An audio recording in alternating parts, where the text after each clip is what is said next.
So we get this a lot. How do I start returning to work after a career break?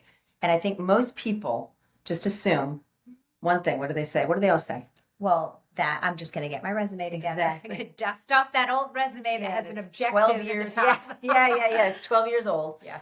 And just get started. And that is not where you start. So today we want to talk about the 4 steps to creating that career relaunch plan.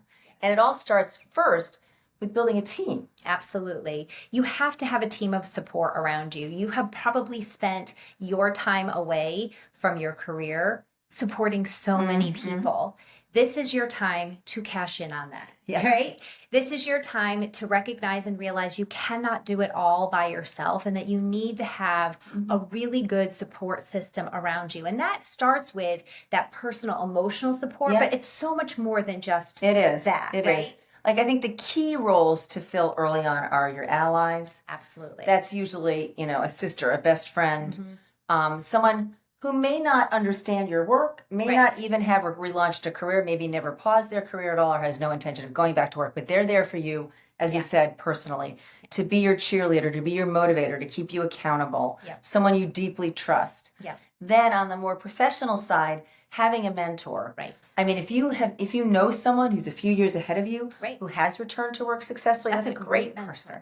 But it could also be someone who's in the professional workforce, who is, well respected, someone that you trust, that has a robust connection or network that you can use to bounce ideas off, to seek advice, and maybe to build your network. So start there, making sure that you have people. And I think another thing we need to talk about is making sure that people in your home, your spouse, your children, whoever it is that you live with, understand that you are embarking on something that's really important to you and that's very difficult and will be time consuming, so that they are also kind of a part of your team, an ancillary part of your team, mostly in the fact that they're not getting in the way. Yeah. And I think, one of the biggest lessons I learned on my own return to work was, although this shift and change was happening for me, keeping that private and pretending like the shift and change wasn't happening in the whole household to all of us was a mistake on my part, because when I finally got to the breaking point of, oh my gosh, I can't keep doing all that I'm doing and go to work. Also go to work, or even just job seek, right? Which is a job. Or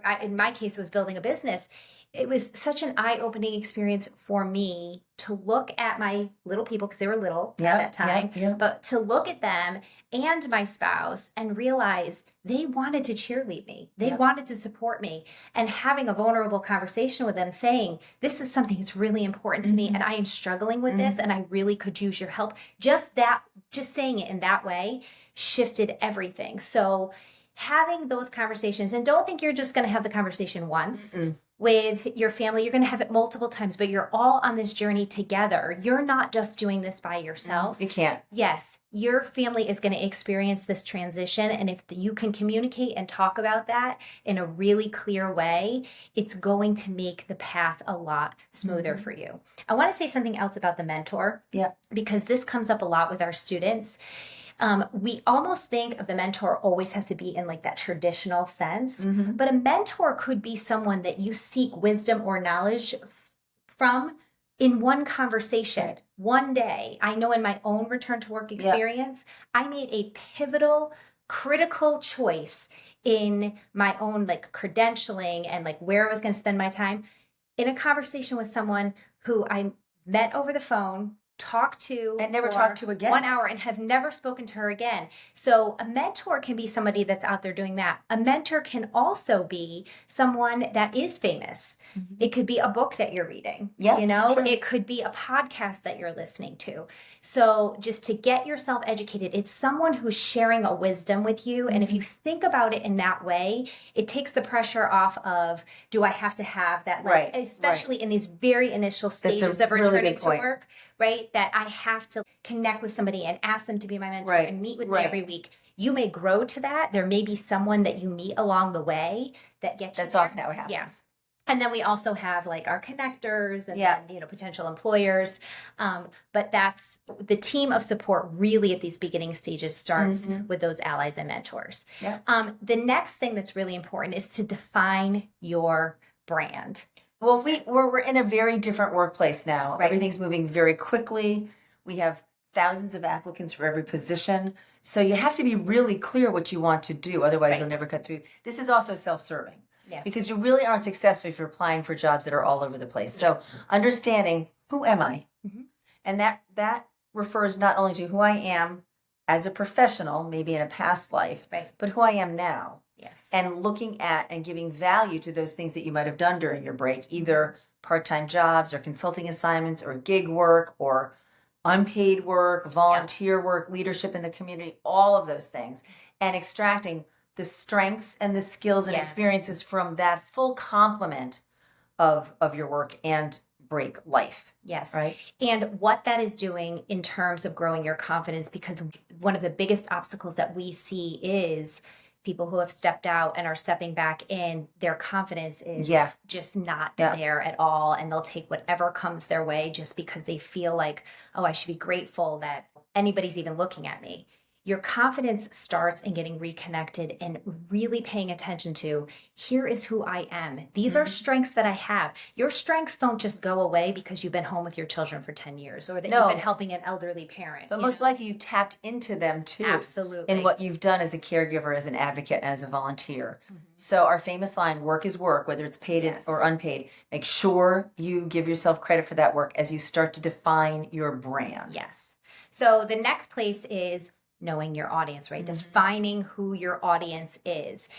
Okay, you say something about this and then I have something I want to add to it. If you don't know, so we started with, obviously you need a resume. So a lot of people just start writing the resume. But if you're writing the resume in a vacuum, it becomes, I'm throwing spaghetti at the wall to see what sticks.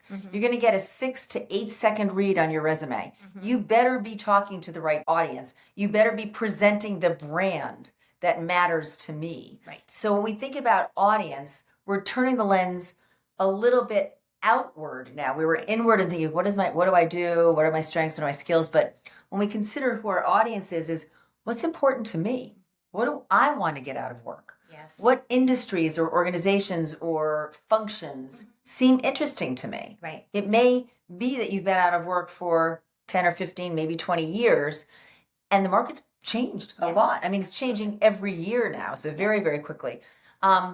One thing that we recommend, and in fact, we can drop a link to this particular template that's helpful, is what we call exploring and assessing, but actually talking to people who work in fields that might interest you to learn more about it, and then assessing, is this going to meet my priorities?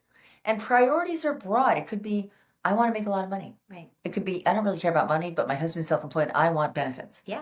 It could be, I don't really care what I do, but my kids are still young, so I want something flexible. Right. So really understanding what it is that you need, and then looking at industries and roles, not in an interview situation, just talking to people, doing online research, listening to podcasts to figure out, okay, this looks like it's a good fit for me, and defining your audience that way. Right. And then, this is when you write your resume. Exactly, because you start. That's when you figure out, okay, the hiring managers in this audience need this from me. Yeah.